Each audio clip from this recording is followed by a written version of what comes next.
Hi folks, Farmer Joe here, coming at you fresh from the field.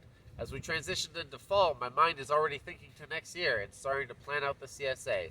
And I wanted to take a moment to tell you how I plan the CSA and how I figure out what to put in the box each week.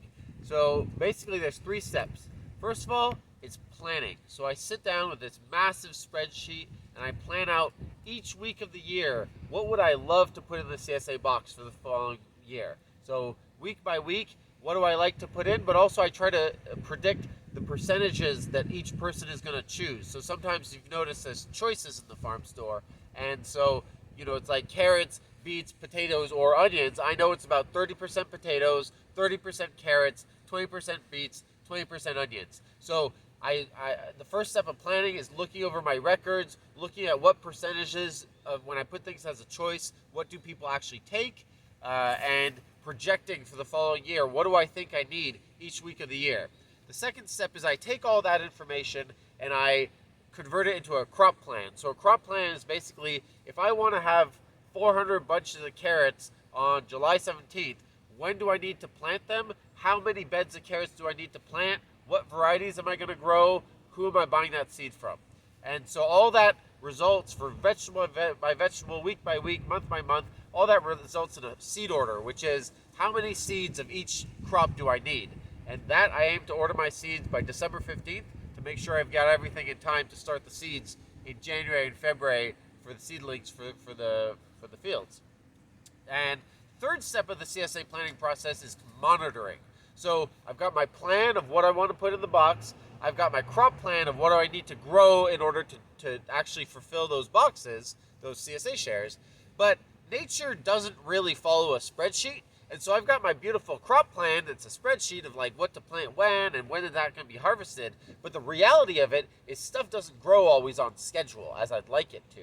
And so each week I walk through the fields and I look at what do I have ready, and I sit down at my spreadsheet and I plan it out. Okay, this week, X percent of people are going to take celery versus cabbage. And I plan it all out based on what do I know people want and what do I have available. And I'm tracking each week the average value. So, when you sign up for a CSA, you get 10% extra veggies. So if you sign up for a small CSA share that costs you $30, well, you actually get $33 of vegetables every week.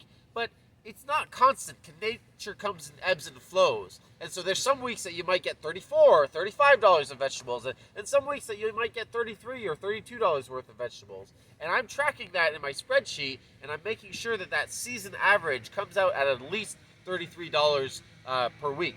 And so you might have noticed lately the baskets have been a little smaller than they were in the middle of summer. That's normal because in the summer it's like the height of abundance, the peak of production.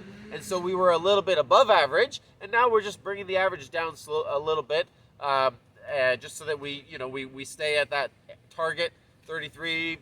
In effect this year will probably be around 34, but who's counting? Well, I'm counting, and I'd rather do that than to be under. And so, yeah, that's how we do it. We're precise farmers. We love spreadsheets. And some CSAs have this concept of that you share the risk and the benefit of the farm. And while that may be true in a certain type of way, there's not this notion at our farm that if it's a bad year, you have a crappy CSA. And if it's a good year, well, we give you tons of stuff. We really like to plan it.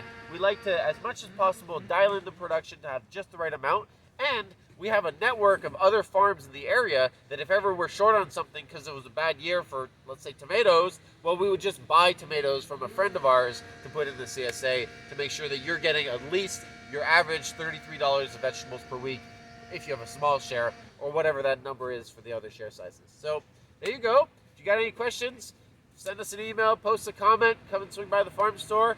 And yeah, that's how we do it. That's one of the parts of farming I love, is that nerdy spreadsheet stuff. So anyway, all right, see you later.